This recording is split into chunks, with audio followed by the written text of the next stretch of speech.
Hello mga sangkay, ngayon ay magluluto tayo ng sinantan na pili. Ang sinantan ay palaman sa tinapay or pwede nyo rin gawing panghimagas pagkatapos kumain. Tara, luto po tayo! Welcome sa aking channel, Simpleng Nanay! Ang mga kakailanganin po natin ay syempre ang pili.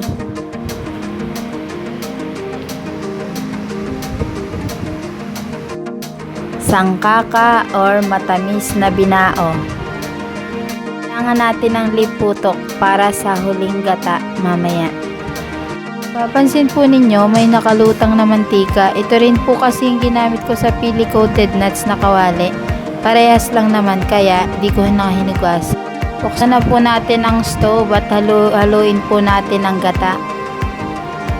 Haluin po natin hanggang sa ito ay kumulo.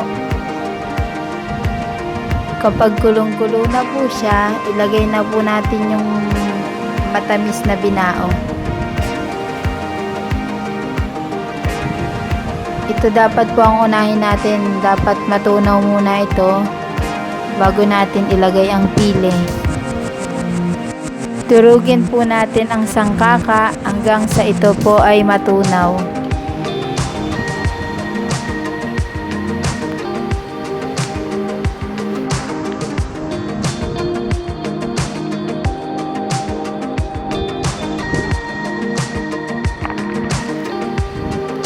Ayan, kulong-kulo na po siya.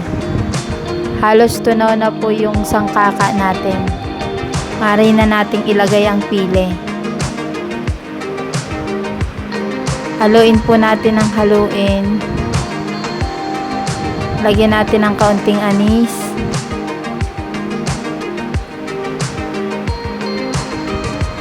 At halo ng halo.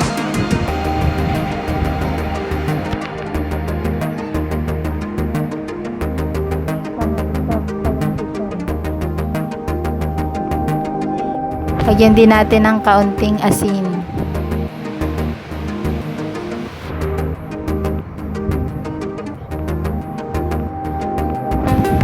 Kailangan po talagang halo ng halo kayo dito para lumagkit yung gata niya, lumapot.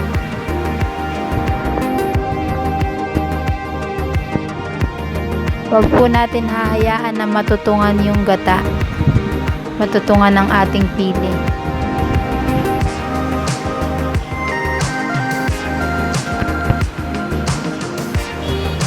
Kulong-kulo na po, ilagay na natin ang liputok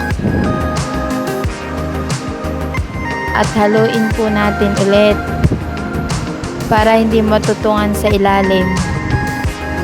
Haluin po natin ang haluin hanggang sa kumulo at lumapot ang ating sinantan na pili.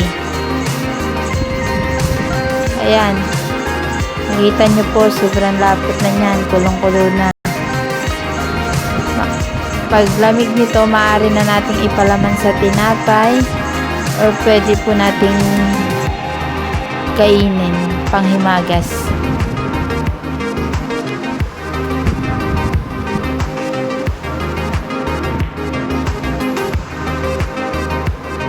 Approximately cooking time is 20 minutes. Thank you for watching. Please subscribe.